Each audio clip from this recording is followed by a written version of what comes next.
Recordar a nuestros maestros, un programa para reflexionar problemas de nuestro tiempo a la luz de los grandes pensadores.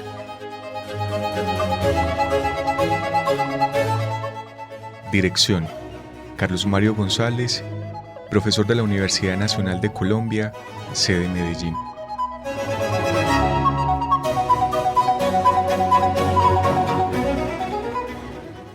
Amables oyentes, sean ustedes bienvenidos al programa Recordar a nuestros maestros. Este programa se emite por la emisora de la Universidad Nacional, Radio UNAL Medellín, en los 100.4 del FM.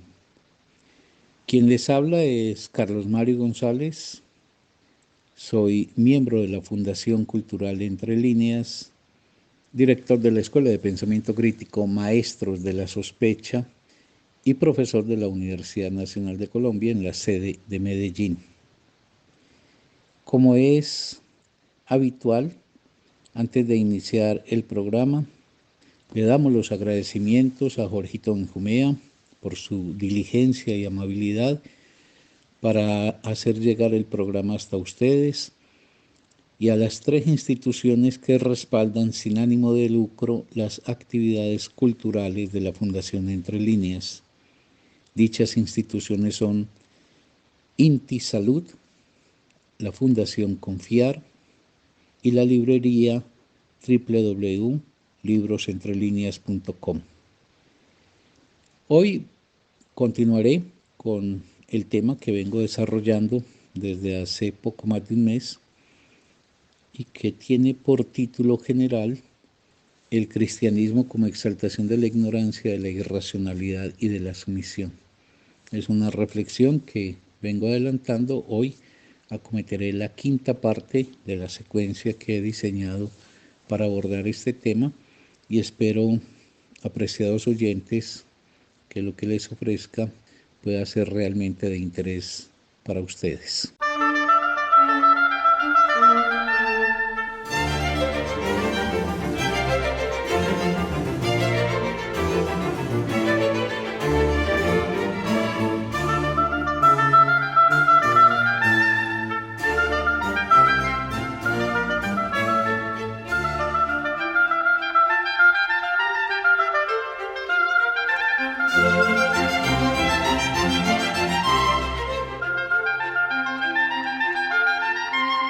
Serie la EMS al Rincón de Pensar, semana número 19.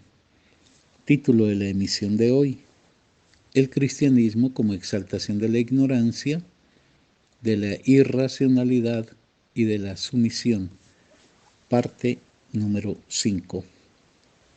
Es un lugar común decir que el ser humano es ese tipo de criatura que tiene la peculiaridad en este planeta de disponer de la razón y, en consonancia con la razón, de la lógica, y que estos son 2 recursos potentísimos para poder hacer una cosa fundamental para su existencia, y es alcanzar el entendimiento de lo que es el mundo, de lo que es el mismo, porque ese entendimiento que alcanza le permite, de un lado, pues ganar asombro ante lo mismo que le toca experimentar, ante el universo en que está instalado, ante el destino que lo constituye, pero de otro lado el entendimiento cumple también el papel de recrear la vida, de abrirla, de ofrecernos nuevas posibilidades. Por último, otro papel que juega el entendimiento, y para ello pues el despliegue de la razón y de la lógica, es poder interpretar, entender un mundo a efecto de que la acción que desplegamos en él alcance la eficacia que requerimos, no solamente para sobrevivir, sino para desarrollarnos. Como un ser de la razón, como un ser que goza de estar tratando de explicarse las cosas, el ser humano puede alcanzar explicaciones, valga decir, asignar causas a determinados efectos de una forma completamente imaginaria, es decir, sin un sustento probatorio de esas explicaciones, o puede, por el contrario, como lo ha venido cultivando Occidente, no solamente en el periodo de los griegos, sino en la llamada modernidad bajo la exigencia de que todo aquello que se asigna como causa de un determinado fenómeno o causas de él pueda tener posibilidades de demostración. Ahora, un rasgo que también ha caracterizado el ejercicio de esta racionalidad occidental, esta pues que repito, nace y se promueve en Grecia durante unos siglos, luego queda suspendida a partir de la hegemonía que logra el cristianismo para retornar más o menos a la altura del siglo XVIII, poco antes, uno podría decir incluso que del Renacimiento, como otra vez el valor que la razón bajo la forma de la racionalidad, esto es, bajo la forma que busca la verdad, pero con la condición de que la pueda demostrar, que esto empieza a desplegarse otra vez en la modernidad y tiene esta característica, que era la que anticipaba o que trataba de enunciar, y es que nada de lo que el ser humano tiene que enfrentar, nada de lo que concierne a su experiencia humana, esté vedado al ejercicio de la razón. Por eso la religión, y en este caso particular el cristianismo, entra también en el ámbito de lo que es merecedor de ser interrogado. Y esa interrogación que la racionalidad hace no debe preocupar a los creyentes, porque si hay una certeza categórica en lo que creen, pues dispondrán seguramente de respuestas que refuten las objeciones que se les hagan o que puedan proveer las respuestas a las preguntas que se les formulen. Por ende, esto estaría simplemente en el terreno de una discusión civilizada entre los seres humanos. Y eso es muy importante para muchos de nosotros, poder formular este tipo de inquietudes, porque pues en ello va la forma en que encaramos la vida, no solamente pues como personas, sino como sociedades. Por eso interpelar al cristianismo y también de paso, por ende, interpelar su creencia en un Dios no es caprichoso, no tiene que ver con un deseo de incomodar a la gente, sino de responder éticamente a un hecho central.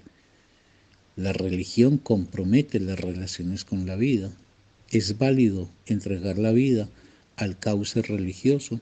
Es la mejor forma que puede encontrar el ser humano para desplegar su existencia, o por el contrario, el ser humano se beneficiaría en caso de poder eludir eso que en términos religiosos pues hace que él dirija las fuerzas de su vida hacia horizontes que no son del orden de lo que puede experienciar y probar.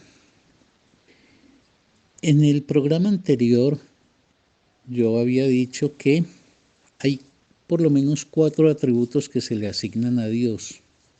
Hay otros, pero yo recuerdo que hablaba de 4, que eran que Él era omnipotente, que era eterno, que expresaba el bien en su forma absoluta y que era omnisciente, que son los 4 grandes atributos,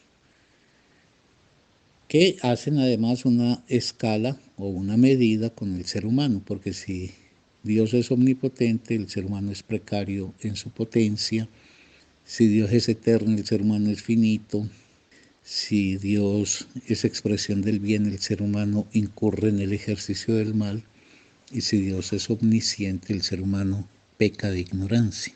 Por eso la figura de Dios va siendo siempre un contraste que señala al ser humano no solamente en un déficit, sino en una actitud que lo condena a tener que estarse dirigiendo a esa figura divina para implorar de él la atención, la compensación a las debilidades humanas, etc.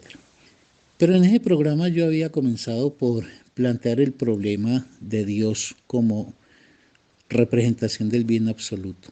Si uno dice bien absoluto, quiere decir que no hay ninguna mella en el ejercicio del bien, que ese ser, Dios, todo lo que haría estaría simple y llanamente empujado por el bien.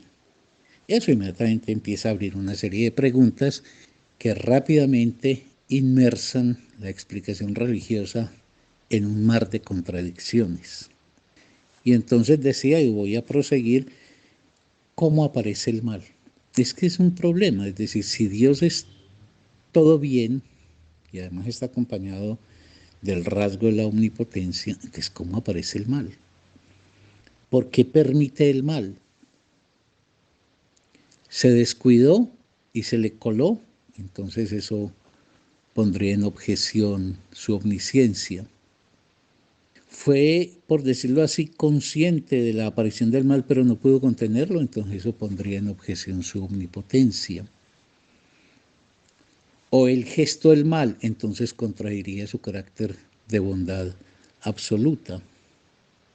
¿Por qué permite el mal que plaga el planeta en relación a las criaturas que pueden ser blanco del mismo?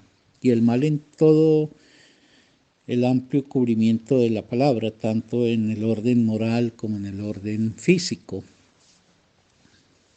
¿Quiénes pueden padecer el mal? Pues obviamente no lo padece una piedra, ni una montaña, ni un río, ni lo padece siquiera toda la escala animal.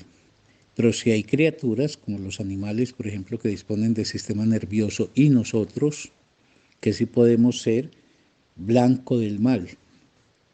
En el caso del ser humano, también del mal, pues en su expresión moral.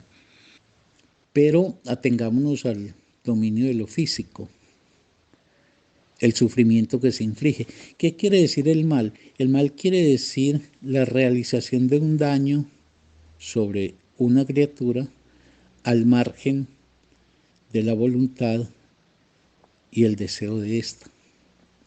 Entonces, por ejemplo, el mal puede cobrar la forma de una enfermedad, el mal puede cobrar la forma de la violencia que se ejerce y que amenaza la vida del otro o en todo caso le inflige dolor.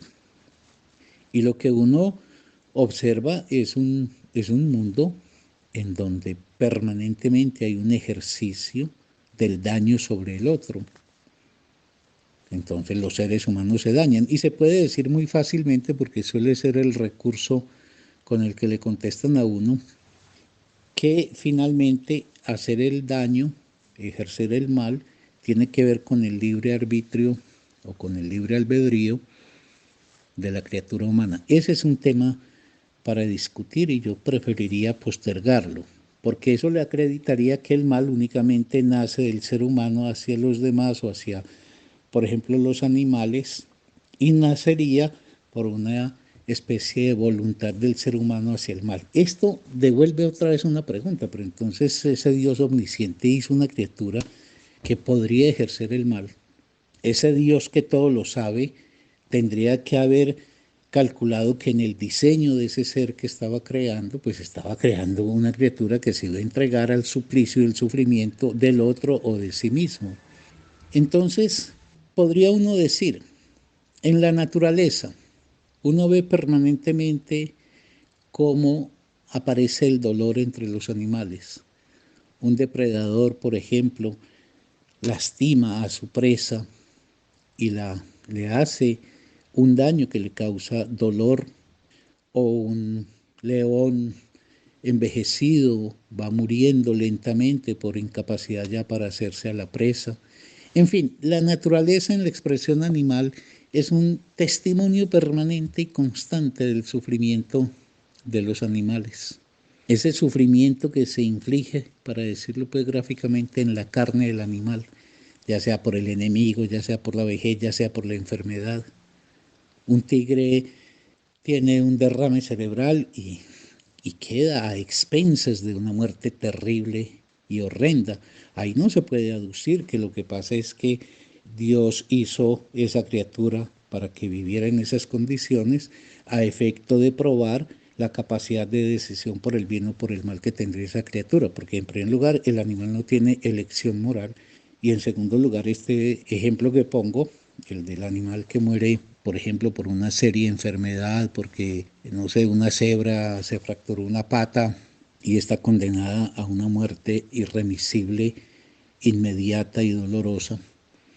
El animal no tiene opción, pero entonces, ¿por qué se hace una criatura que sufre? Y sufre tanto que por eso los seres humanos hemos ido avanzando hasta constituir un derecho de los animales.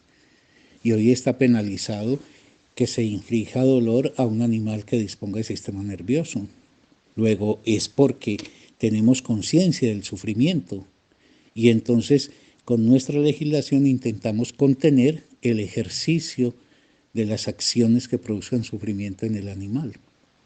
Pero los animales en su estado natural, hechos por Dios, porque Dios hace las cosas de tal manera que los animales se produzcan unos a otros dolor, o incluso, no necesariamente unos a otros, el acontecimiento del paso del tiempo, etc.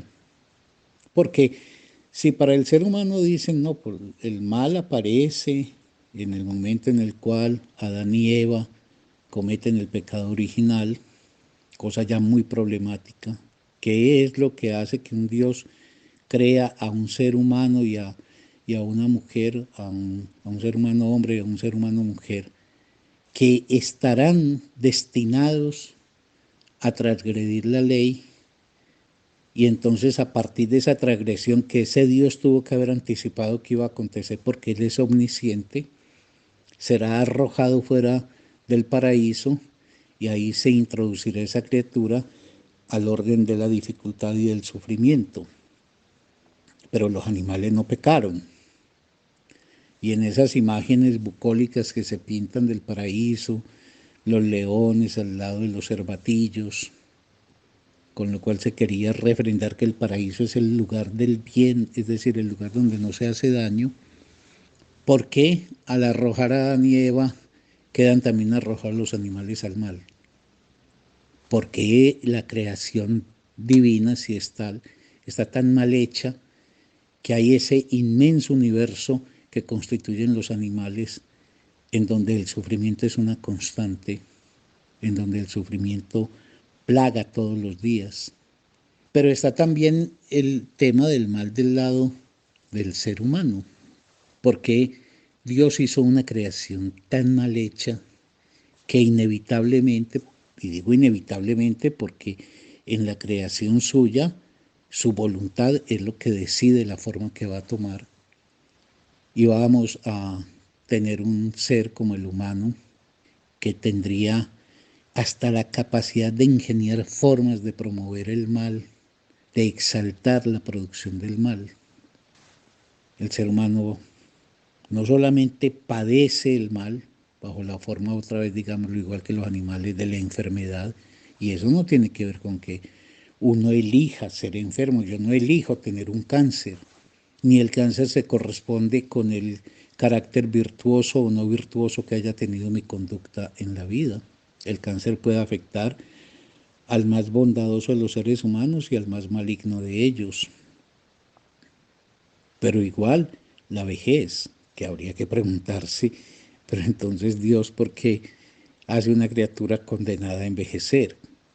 ¿Cuál es el propósito que animaría esa creación para hacer una criatura destinada a esa forma de padecimiento que se llama el envejecimiento, debilitación del cuerpo, afecciones mucho más posibles en el orden de la enfermedad, etcétera? ¿Qué es lo que anima a ese Dios? ¿No hay algo perverso en uno tener un poder pleno, en ser uno omnipotente, ser además omnisciente? Esto es saber cuál es el destino de cada criatura que se ha creado y arrojar esas criaturas a un mundo en donde el suplicio, el sufrimiento será una constante para animales y para humanos, y en donde para el caso del ser humano el sufrimiento no se corresponde ni siquiera con su comportamiento, porque pues se podría decir, bueno, no, Dios sería de todas maneras muy extraño, pero aceptemos, Dios ha puesto al ser humano en el campo del sufrimiento para que en la tierra pague las consecuencias de su mal proceder. Pero todos sabemos que los niños que han muerto de hambre en Biafra, los que mueren en Colombia, y que millones y millones de seres humanos inocentes, producto de las guerras, que las 200.000 personas que murieron en Hiroshima y Nagasaki cuando los norteamericanos, en ejercicio de eso que ellos llaman su democracia, le desataron semejante poder a esas pobres personas, esos seres humanos. No necesariamente es que se está haciendo un balance diciendo, como os habéis comportado mal, entonces os tocará, por ejemplo, pagar este suplicio. Es muy extraña esa creación de Dios, de una criatura primero que ejerce el mal, pero segundo que cuando el mal también aparece, el mal es indistinto en su aplicación. ¿Qué es lo que esa criatura humana ha hecho como para que su destino, si es que fue realmente gestado por un Dios, esté signado de manera tan dolorosa? Porque, reitero, ese sufrimiento cae sobre los hombres y cae no necesariamente porque se corresponda con una decisión libre del ser humano, del hombre o de la mujer, en relación a una conducta que le ameritaría, por ejemplo, la sanción. Uno queda ahí bailando, porque Dios entonces, ese ser todo bien, termina gestando y dando lugar a una criatura que se va a ver enlodada permanentemente en el dolor y en el sufrimiento. Todos los seres humanos sufrimos, unos más, otros menos, pero el sufrimiento nos acecha. Si esto hubiese sido configurado de una manera correspondiente con una inspiración en el bien, tal cual se supone pues que Dios lo encarna en forma absoluta, hay algo que no es lógico ahí. Es que no es lógico porque el problema, y esto es lo segundo, que Dios es omnisciente.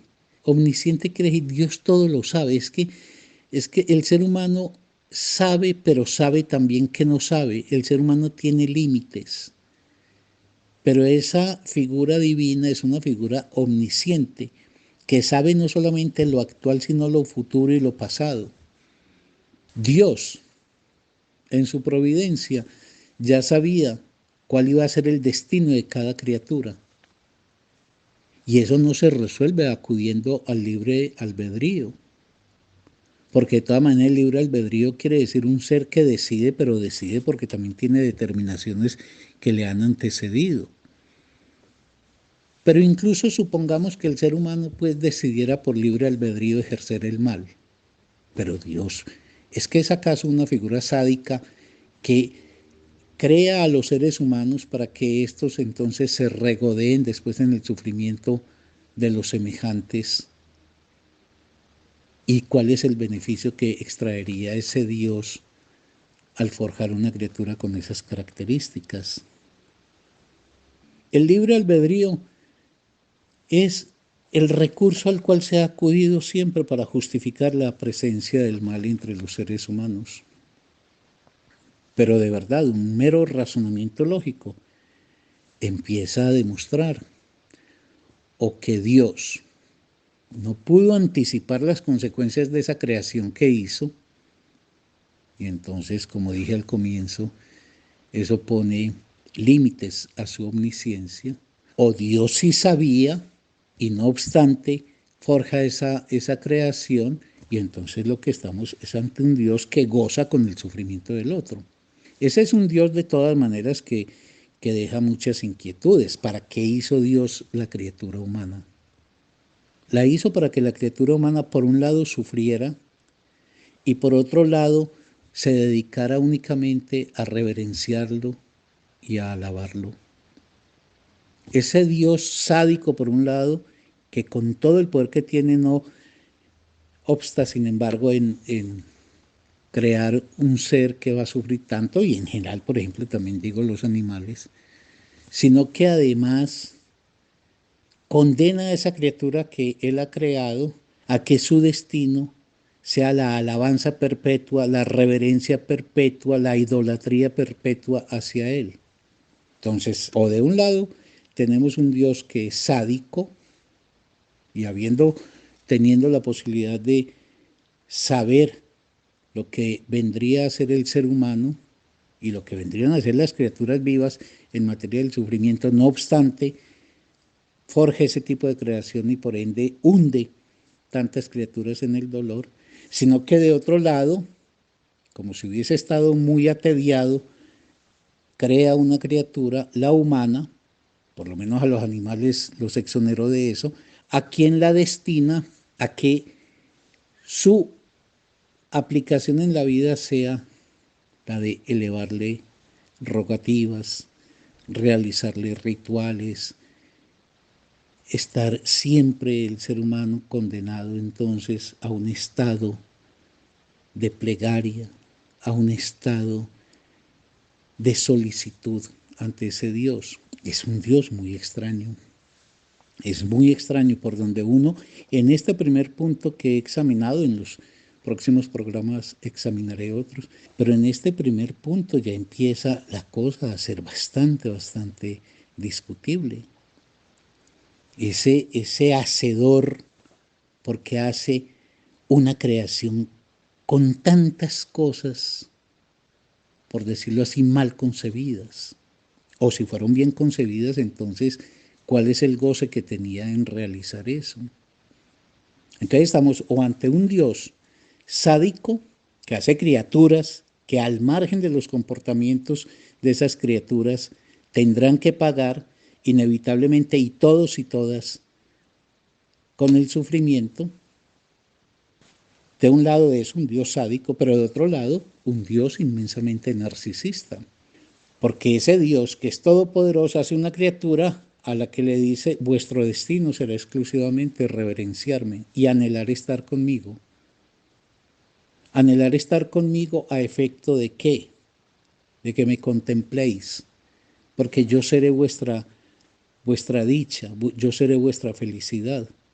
Hay algo ahí que hace que esa figura sea bastante cuestionable y que no logra cuadrar. Cuando uno pone en uso la lógica con una concordancia entre las premisas que dicen de un Dios todo bien y las consecuencias, que son una creación en donde el mal pulula por todas partes.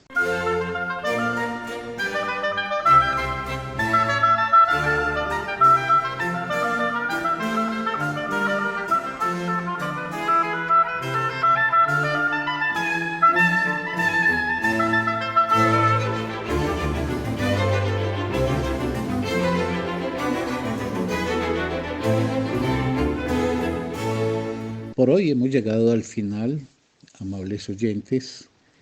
Espero que para la próxima semana, de haber suscitado el interés de ustedes, me acompañen en lo que será la sexta parte de esta secuencia que he planificado, tratando de adelantar algunas reflexiones en torno a ese triple efecto tan negativo que el cristianismo produce en sus creyentes, cuáles son la irracionalidad, la ignorancia y la sumisión.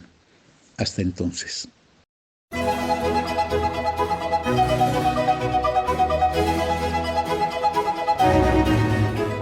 Recordar a nuestros maestros, un programa para reflexionar problemas de nuestro tiempo a la luz de los grandes pensadores.